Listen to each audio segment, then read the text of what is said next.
Happy Nigeria beating Morocco Day. In case you're wondering why we're wearing green, we didn't plan it. You know, immediately I saw Benga wearing olive green and saw myself wearing this green. I had the inspiration and I received direct rema and word of knowledge that Nigeria is going to beat Morocco today. And all of you I agree with you. Say aye, and the ayes have it. You're welcome to Breakfast Central. Thank you for joining us this morning. And we urge you to stick with us for the next 3 hours. We promise you to be worth your time as we x-ray some of the biggest stories across the country. My name is Olive Emodi. And I'm Benga Bora. Welcome to Breakfast Central this beautiful Wednesday, where Nigerian Super Eagles battle against the Atlas Lions of Morocco. I mean, if you look at the Jungle Book since AFCON began, the Eagles have been devouring all the animals that are in AFCON. You know, you have the squirrels of Benin, you have the leopards, the cheetahs, the lions of Cameroon, but the eagle will continue to prevail. Yeah.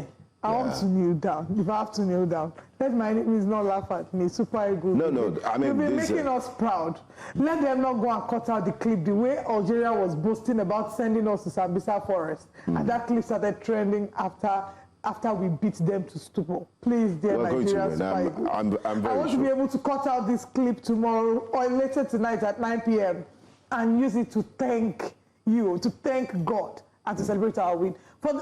Are you an Arsenal fan? No, God forbid. You see, God forbid. I wonder what the Arsenal fans, Nigerian Arsenal fans are going to do, because Arsenal is playing Chelsea at the same time Nigeria is playing Morocco. Double high blood pressure. Some would even have double screens. But Arsenal has been playing very well. They're in form, just like the Super Eagles. So it's going to be a win-win for them, I believe. Yeah. Please don't let Johansson hear you. Johansson's a Chelsea fan. Yeah. Well, welcome to Breakfast Central. My name is Benga Boroa. We have a lot in store for you as always, but we'll start off with our wake-up conversations. Absolutely. Panic and displacement have gripped entire communities in Tidibale ward of Isa local government area, Sokoto State, following a renewed wave of bandit attacks, allegedly led by notorious gang leader Bello Turji. The assault, which took place during a late night raid onto the Bale village, reportedly came with a chilling ultimatum. They said evacuate within 24 hours or face the consequences. The attack, just days after a similar strike on nearby Bargaja village, is believed to be a part of a violent push to seize control of the region. As a result, hundreds of residents, men, women and children, have fled to Isa town, now living as internally displaced persons.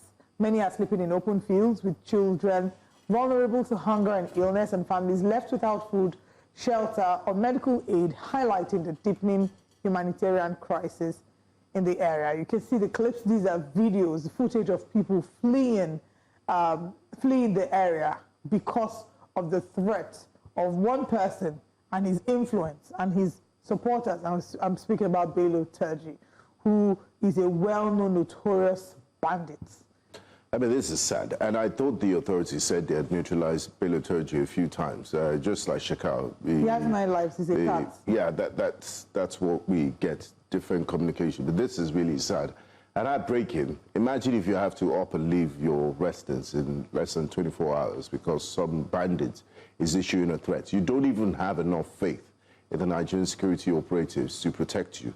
After raising this alarm, you would rather not take a chance with your life. You would rather leave than expect, you know, the troops and security operatives to swoop into that area and provide some form of protection for you. Imagine the logistics, the apprehension, the tension, the financial burden, and the headache they have to go through to look at this. This is mass displacement because some non-state actors, some bandits, some criminal elements decides to issue a threat, and there's a local government here. This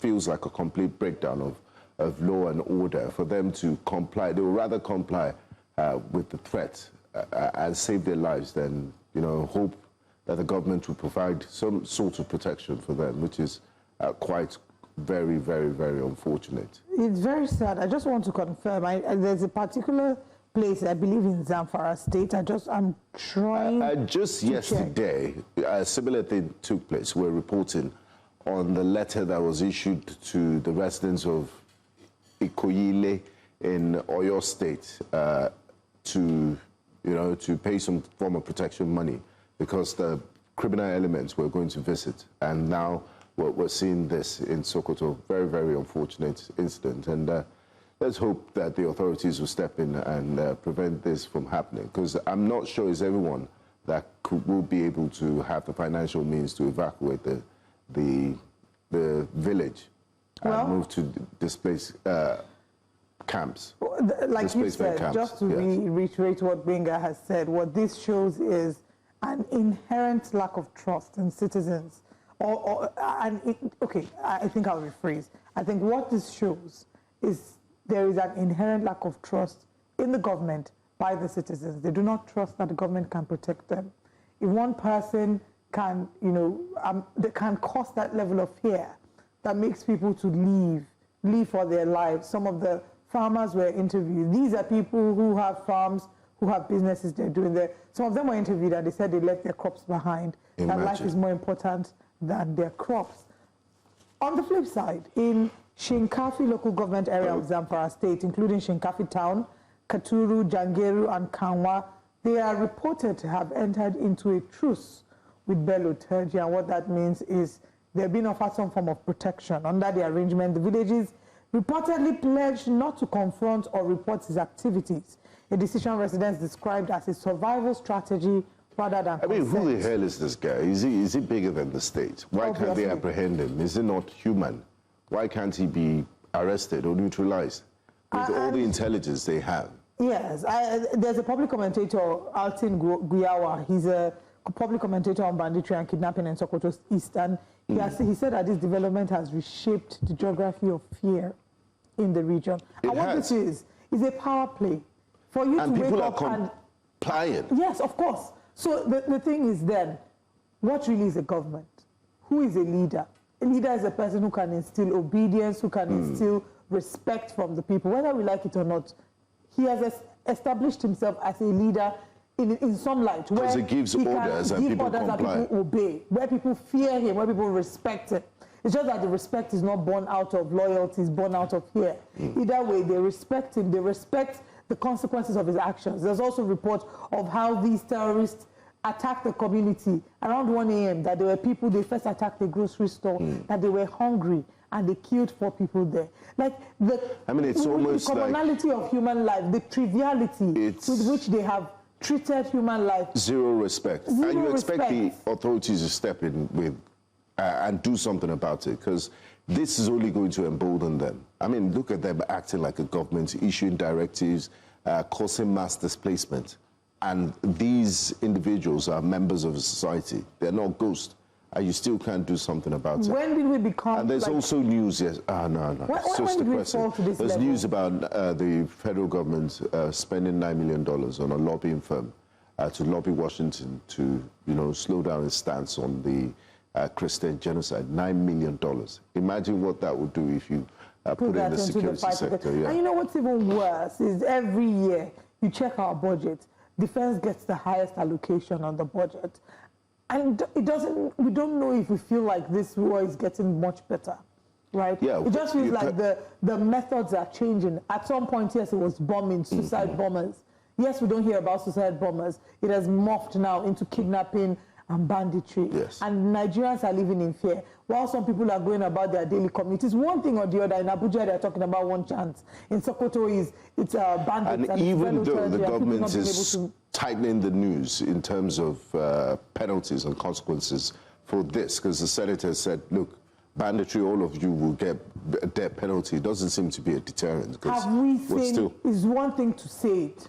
What is the implementation of this? Yeah. Because even the government, a number of them have accused, there has been speculation because of how rife this has become. Citizens are now losing trust in the government and the government's ability to protect them, in the government not being complicit. But let's see what Nigerians are saying on X about this. Our first tweet this morning. I remember when the USA launched the first airstrike targeting Lokarawa terrorists in Sokoto. Their politicians were wailing that they don't have terrorists. Now, look at them, Rotimi says. Wait, is this guy a ghost? How many times have we been told he's dead? I thought General Musa had silenced and mentioned him in the afterlife and marooned him in the afterlife. I thought his veterans had been activated. Wow. What's happening, Senator Mayor says. This is so unfortunate, but you see, some of the northern governors are the ones complicating things in this fight against terrorists. Federal government are fighting terrorists while some governors are busy releasing them in the name of peace deal. The only language they hear is fire, David says. This is devastating. Entire communities uprooted, children hungry, families exposed to the elements, all the while those responsible seem to act with impunity. How long will Nigerians continue to suffer in silence? The government and security agencies must be held accountable and act immediately to protect lives and restore homes. Hashtag Sokoto crisis. Hashtag protect civilians. They're not hashtag end insecurity. Uprooted because of a natural disaster. This is man-made. If it was earthquake, we'll understand. Yes. You know, or a tornado of some sort. But you guys said there was no terrorist in Sokoto State when Trump sent missiles to eliminate them. And we now want to protect our oil again, Gibbs asks. You know, the sarcastic statements, they're really not necessary. They're not necessary. Because, Really I mean, these are fellow Nigerians that are feeling the brunt of insecurity. It's not a we said this or that. It's time for us to unite and deal with it as a whole. All right. Mohammed says this is a strategy repeatedly deployed by non-state actors, not just in Nigeria, but around the world. They attack not just to kill, but to spread chaos and fear among communities, causing them to migrate in search of safety. With villages empty and unattended, they will be free to, I don't know what the rest of his tweet is, to hide and exploit resources unseen. We have seen this employed in the northeast, now we're seeing it in the northwest. It's simply heartbreaking that innocent families are caught in the clutches of the greed of a few. When will this torment end? Mohammed asked, and I co-ask that with him. When will this torment end? We'll go on a very quick break. When we come back, we'll be taking more stories, but also taking your reactions. Remember, we're streaming live on YouTube. Share your thoughts with us in the chat box. We're streaming live via News Central TV Live. We'll be right back.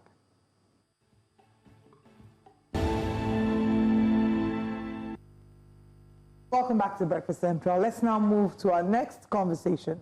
The federal government has announced the start of operations at a high-purity gold refining plant in Lagos, a major boost to Nigeria's drive to add value to its mineral resources, with a disclosure made on Tuesday by the Minister of Solid Minerals Development, Dr. Dele Alake, during talks with Saudi Arabia's Minister of Industry and Mineral Resources, Ibrahim Al-Korayev, ahead of the Future Minerals Forum in Riyadh.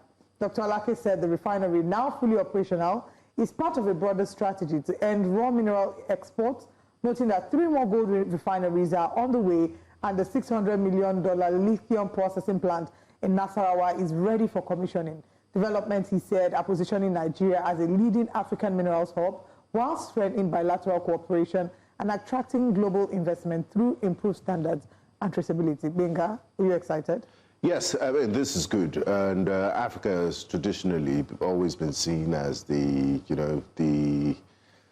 mineral hub of the nation. They just come here and extract, and then we pay more to get the finished product. So it's nice to get the entire value chain so we can extract as much value from it as possible instead of just exporting the raw materials. It's nice that we're having a lithium processing plant, and we're also having a gold refining plant in Nigeria so we can play in the international market, and then some of the gains will be beneficial to the Nigerian people. The majority of the Nigerian people hope it does trickle down to them. Yes. And Nigerians, you know, because we're very skeptical, I believe every Nigerian has Thomas as their middle name because we like to doubt.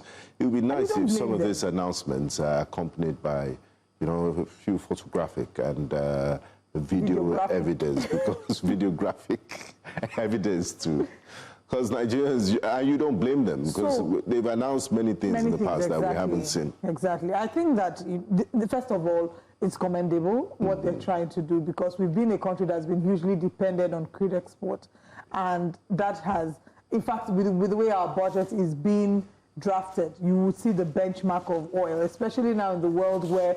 Yeah, as if it's the only thing we depend exactly, on. Exactly. The volatility of the pricing of oil with all that's happening in the world, with U.S. invading Venezuela and all the likes, they basically let you know that we do not have certain guarantees as to what the actual price of oil would be, and we cannot solely depend on that. So it's good to look beyond oil and diversify. We've been talking about diversification for the long time. this shows a practicality of diversification. Initially, agriculture was meant to be the other arm, the other industry we're diversifying to. We're trying, but we haven't. I mean, it's a good, when the president appointed Mr. Dele Aleke as Minister of Solid Minerals, people thought, what's going on here? Because he was Commissioner of Information and Strategy when the president was governor of Lagos State, and his professional career has been a journalist, and people thought, communication would be a good fit. So the president probably saw something in him, and he's beginning to show, I mean, this is what you call showing the deliverables of his ministry in 3 years. I believe is commendable. But yeah, so what I would like to see the benefits for So Nigerians. For me, what I was trying to say is, one, this makes us no longer dependent on crude.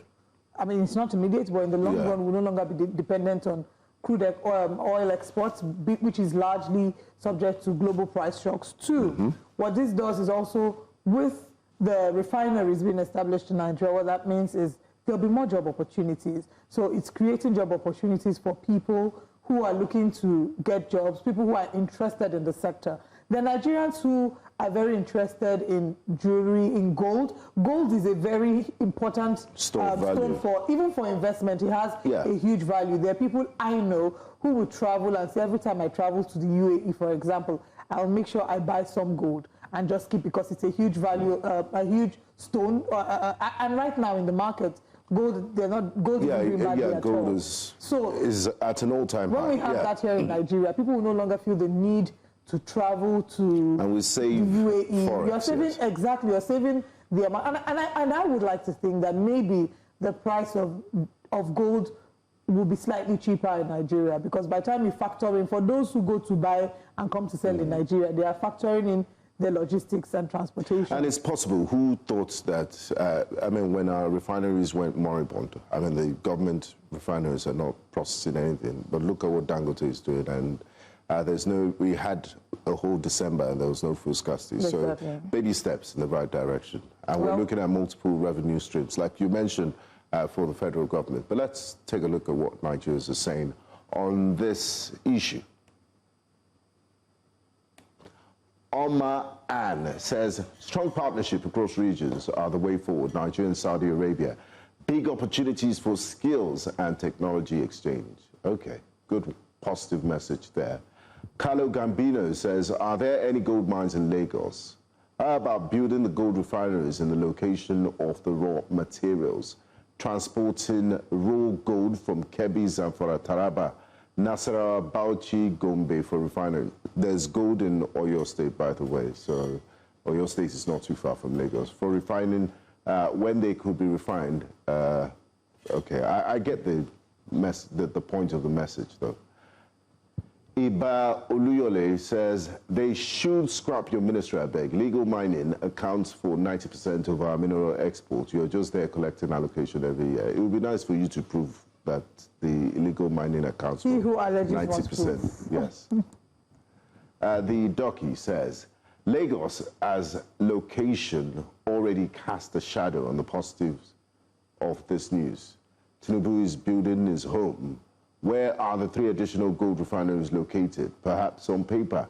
They need to say to calm nerves and not leave everyone guessing.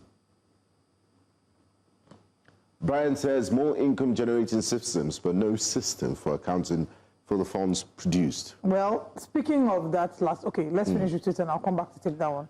Boris Harrison says, you take the gold from the north and refine in Lagos. Why not refine it in the north? You take oil from southeast and south-south and refine it in Lagos. Must everything be in Lagos? Valid question. Now, going back to, there's another area I wanted us to quickly speak on before we move to the next story, is what implementation will look like. While it sounds like a great idea on paper, sounds like a great announcement, gold, lithium, these are great additions to our economy and to revenue generation. We must also talk about the risk of implementation. The risk being that if we do not have strong governance mechanisms, we don't have accountability, this might fall flat on its face. Also taking into consideration that running a gold refinery, these industries will need things like regular power supply, You have to think about the environment too. The environment, exactly. Has there been an impact assessment? test that has been done to see the impact that this will have on the environment and see how we can minimize it? Are we sure that, you know, transporting these will be via good roads? Our roads are in a deplorable condition.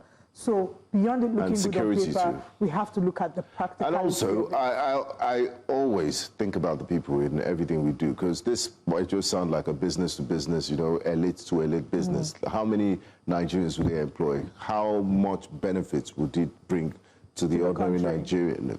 That hope is not just going to end up like a massive corporation. Imagine one individual, Elon Musk, earning more than, he has the collective wealth of half of the world's population. That's ridiculous. Not one person. What sort of system throws up that sort of inequality that one person will have the collective wealth of half of the world's population? It doesn't make sense. So if we're doing things, everyone should be able to share in the collective prosperity and good. We must be able to divide the national cake.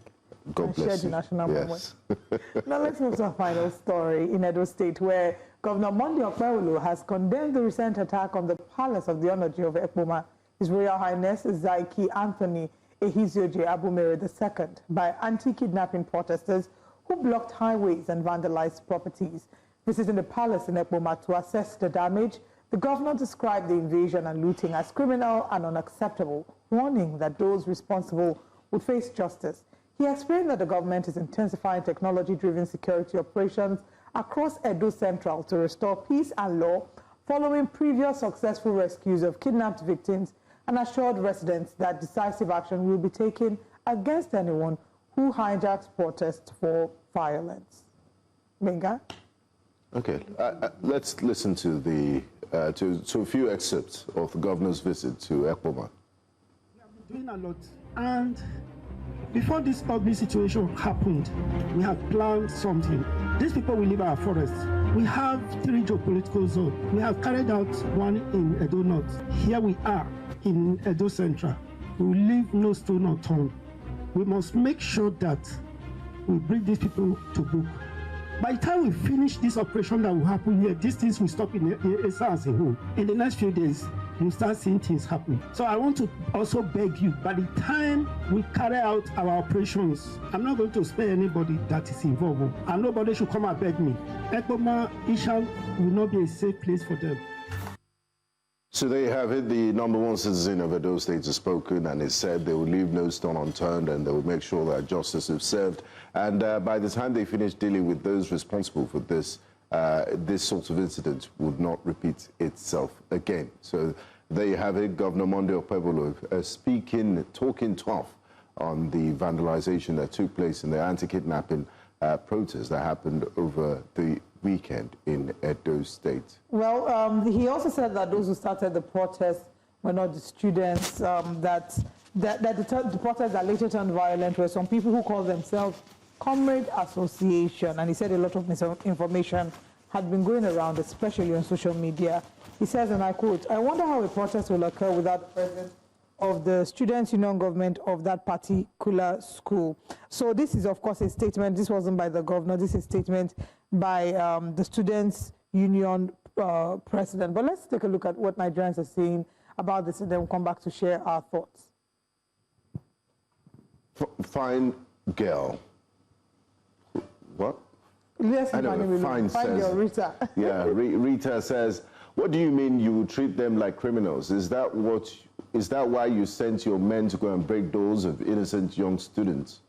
Why didn't you pick them at the protest if you really wanted to do something so that the majority will react?